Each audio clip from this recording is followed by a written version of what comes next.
Hello everyone, this is Leo from the Monkeys Making This Place. As you can hear, I'm still very sick.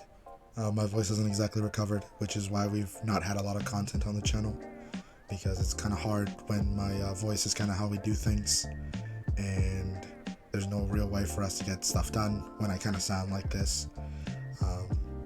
I'm hoping to be better by hopefully this weekend, right? But I didn't want to have another week where we barely put out any content, so we're gonna have this video come out hopefully on Tuesday, and I'm hoping that we can get all this stuff done. We're gonna do a couple more lyrical decks. I have already got my hands on the new Luard Strike deck set, so that'll come out, once I get that, we could do a box opening of it. I know everyone's done it, but it is my favorite deck. I mean, it's what my avatar on this is based off of, right? It's just a gorilla wearing the Luard outfit. But besides that, we are going to do Powerful today, which is a deck that I never really had much interest in, but with the new support from the new lyrical set, it's actually pretty fun. I actually really like it. I've been playtesting it obviously on paper and on Deer Days, which I know it doesn't have a lot of the stuff, but it does have one of the promos that's in here that's actually very strong. But obviously the ride line, we were using the Powerful ride line, because as soon as you hit grade 1, you don't have to discard to ride up anymore, so you just get to keep more cards or commit to the board a little bit more loosely, because you can just have to avoid paying cost to ride up. The only time you might struggle a little bit is getting from 1 to 2, or excuse me, from 2 to 3, because there's no way to get rid of the soul on the grade 2. The starter can be anything.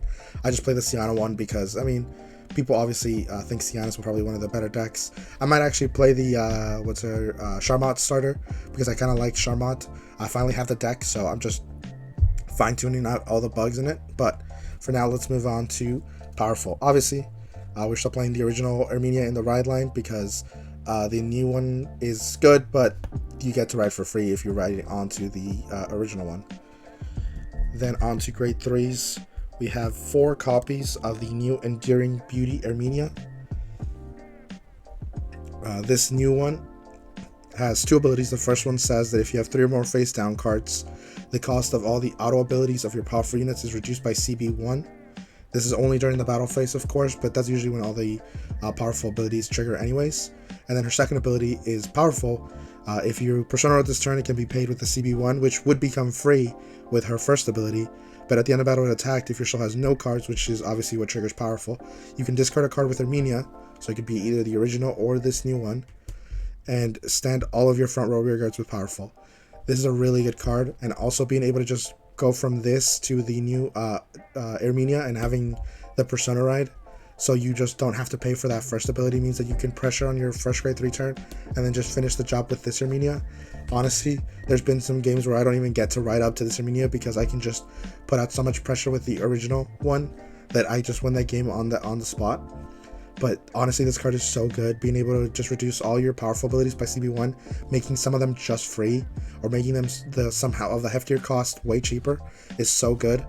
Then besides that, for grade 3s, we do play 2 more copies of the original Herminia, simply because you could still pay this cost for a discard of the original Herminia, or if worst case, this can just be some good pitch fodder for PGs or things like that. If you've already got a lot of these stacked up in your hand, it'll just serve as good things to use as pitch fodder. Then a card that I actually really enjoy playing is 4 copies of Teros. The powerful ability on this grade 3 is the one that attacks a Vanguard. If your soul has no cards, you can counterblast 1, and it gets, when it hits a Vanguard, draw a card, and then until in the battle you choose one of your other units and it gets +5. And then if you combine that with the new Herminia, it just becomes free, so you just get to have a restander that'll give 10k to another column, making that other column huge, as well as having 2 on-hit pressures, so it'll just draw you 2 cards or make your opponent have to waste cards to guard it. It's honestly such a good card. I don't know if a lot of people play it, because there's not a lot of lyrical content really out there. A lot of it is either super outdated or kind of just hard to find. There were some decks I found, but a lot of it's just gameplay. This is actually a really good card. I could see myself cutting this down to like 3, but the 4 copies is actually pretty good, because you can pitch them early on for your grade 1 ride. to then resurrect it with the grade 2 promo that we're going to look in a little bit, so you can get a grade 3 out on your grade 2 turn, which is insane because you just have that on hit pressure right away, and having a 13k body that makes something else another bigger power is crazy. But we move on to the grade 2s, and one of the strongest cards in this deck, which is Herminia. She can Soul Blast 1 to choose one of your Vanguards and it gets +5. That's just an added bonus of being able to get rid of the soul in case you have a hard time doing it to trigger the powerful abilities. It'll just give your Vanguard an extra +5. Her real good ability is her second ability. It says when she attacks the Vanguard, if her soul has no cards, obviously, you can counterblast 2. She gains +10 until the end of turn, not for just that battle, so she'll become a 20k for the rest of the turn. And then with Herminia restands, she'll become a 30k on her second attack. Then, besides that, if you have a grade 3 or greater Vanguard with Herminia in its card name, it performs drive checks until end of that battle. So as soon as you hit grade 3, this thing is performing drive checks, which means you get an added bonus of 3 or 4 cards every turn, besides just what you draw and things like that, which means you can keep a healthy hand size. Obviously, CB2 is quite high, so it's not exactly free with the new Herminia, but there is a countercharger which allows us to be able to use this off of just having one open CB, which is incredible. This is what you're going to usually, we'll talk about the board states at the end. Then we have one of the new cards from set 4 besides Herminia herself, and that is Custodia. Custodia is when she's placed on rear. If you have a Vanguard with a powerful ability, you can Soul Blast 1, look at top 5, and then get a card with powerful with a different name than this, and you can either call it to rear if it's a grade 2 or less, or put it to your hand if it's a grade 3 or higher, and then if you put it into your hand, you have to discard a card. This is so good to just bring back and then make a board pretty much, because it'll just hit one of the rally, it'll hit some of the other grade 2s and the grade 1s we'll see on the board, so it's just a 2-for-1. Obviously you won't have soul all the time, but you're only going to need to use this maybe once or twice to kind of fix your hand or your board. Sometimes you need to use these to search for Herminias, because if you don't hit either of the Herminias to Persona Ride and get that power boost off, it could be a little rough, but that's what you have this for. Then probably onto my favorite card in this deck, and that is Stolas. This is a promo that came out, I believe, in set 12 or 11. I don't remember exactly, but this is a card that works for both the Friends mechanic and the Powerful mechanic. So she has 2 abilities. The first is if you have a total of 3 or more wearers with a Powerful or the Friend ability, she gains boost.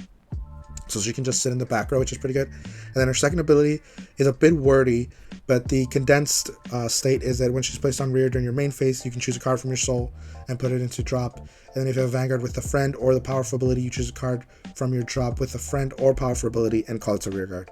And then if you call a card, you can't call from drop again until the end of turn. So you can't use multiples in a turn, but you really only need to use one every turn. Excuse me, it's just my throat is still acting up. The cool thing about this with the Powerful deck is that even if you don't have the card and soul to put into drop, you can still get the resurrection effect. So you don't have to worry about, oh, it's like, well, I don't have a card and soul to put into drop. That's not a cost technically.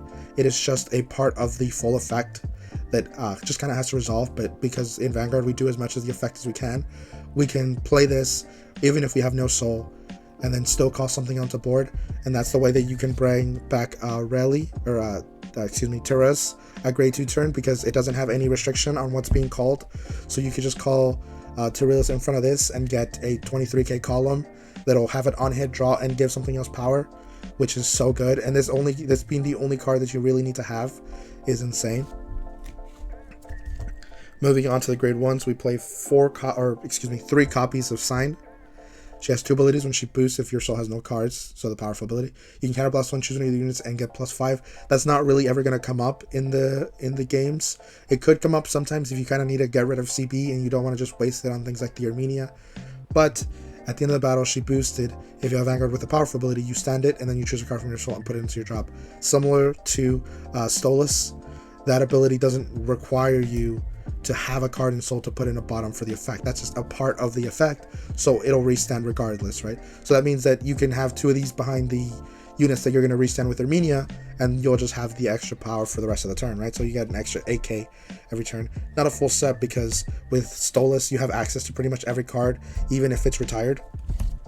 Then we have 3 copies of Musetta. This card will only ever be behind Vanguard. It cannot be anywhere else, because as a powerful ability, it's when it boosts a grade 3 or greater Vanguard with Herminia in its card name. If your soul has no cards, all of your front row gets plus 2k, which isn't the greatest power boost, but hey, it's free and it's across the whole front row. And then at the end of the battle, you put it on the bottom of the deck and countercharge 1. So this is the way that you can get things like Rally to be able to work twice in one turn by just countercharging that 1 that you need. Not a full set, because obviously sometimes you have more than enough CB to do what you need. So this is more of a if you really need it, you can get it. And again, the fact that Stolas can still get this because it is a card with a powerful ability. Stolas can pretty much get any card in the deck because everything has powerful. And then the last card we have in the grade 1 that is a normal unit is Libera, another card that came out in the new lyrical set. So it has 2 abilities. At the end of turn, if you have 5 or more units with the powerful ability, you can return all the rear guards in the same column as this unit to hand. So you just get to get your cards back. And then its powerful ability is if you have a Vanguard with Herminia in its card name and your soul has no cards, it gets plus 5k shield, which means it's a 10k shield. I think that's something I forgot to mention with Custodia. Custodia also gets plus 5, so they have the exact same skill. So you can do a column where you do this, and then you just get to bounce both of them back and use them again next turn. Libera is cool, but since you can really only ever use one of them in a turn, you don't want to have too many. You just want to have one when you need it to just get your cards back, keep them protected, maybe get some extra shield. Very good card as well. From playing this deck so much, I've learned that the biggest issue is trying to find out how you put all the good cards in your deck. Then for perfect cards, we play the 3 lyrical ones and the Blitz order because it's just the standard. And then for triggers, I've actually kind of racked my brain around how to play them, but for now this is kind of what I've been playing, and it's just the lyrical OT, although I could see myself playing the red OT, because even early on, if you can get a unit cheated out, like let's say you don't have a rear guard, you'll just be able to call out something huge like what is her name, excuse me, I always blank on her name, Tarus, and that'll be a really big unit that'll just be threatening from the early game. But I do like the added power that this gives, just being able to give everything so much power. The deck already has a lot, so if you keep overwhelming your opponent with numbers, it's just hard to beat. And then we have 4 front triggers, obviously playing the effect fronts because we want to have the extra shield we need. Being able to just give your whole front row plus 10k, and then they're going to restand anyways, makes it so that these front triggers can be quite devastating because it adds 30k to the whole front row, which can be very, very, very hard to deal with from your opponent's side. And then we play a total of 7 critical triggers. Obviously playing 4 fronts means we're playing a little bit less crits, but it's not as impactful, or I don't believe that the crits are as impactful in this deck as they would be in another deck, because it's not like you can restand a unit that has a crit anyways. So the best case, you'll get a crit after your unit's already attacked, so it's not like you lose out on the damage anyways by seeing a crit after or anything like that. You'll swing with Herminia last, and then those units will restand, so at least you'll restand a unit with 2 damage, but it can't have it beforehand, unfortunately. But this is just an nice added pressure, make it so that your opponent has to kind of guard your Vanguard attack, because hey, it's still full of crits in this deck. And then finally for the heals, we play 2 vanilla heals, and then the pair of 2 of us Rhyme and 2 of us Flow. These are very optional, but as we've seen that the metagame kind of has shifted, we are going to see a probably resurgence in these effect triggers to kind of combat all the crazy things that are happening in Vanguard at the moment. But the deck's actually really fun. I didn't think I was going to enjoy playing it. I had just decided to buy the powerful stuff on a whim, and then actually it turned out I really enjoyed playing it, and that's why I've been playtesting the deck a lot, and it's actually really fun. I think I might actually even take this up to regionals, or take it up to one of the bigger events that we might have up here in Houston, that'll be hosted by the Game Guys, which is the place that hosts the regionals now. The deck's actually really good and it's really strong. I think it maybe got outshined by Siana and Charmant, both being probably a bit more in the spotlight than Herminia. Herminia's not a new deck really, it's just an update to an old form, so I can understand why people would be a little bit less interested. And then with the prices, some of the cards in this deck being so high, it is understandable. I know that both what are their names, excuse me, both Riley and Tarus are incredibly expensive, I believe, at the moment. So I can understand. I think Reli is maybe like $30, and then Torres is like $10 or something like that. It's crazy. So I can understand why some people would not want to play or invest this deck just for it to be bad. But you don't gotta worry about that with me, because I pretty much will invest any amount of money just because I think a deck is neat, and I do think this deck is very neat. I think this deck list is actually really solid, giving you a lot of versatility and having your options. A full set of Stolas to be able to get back whatever you want. Starting at grade 2, just being able to be a card that just gets you another unit for free.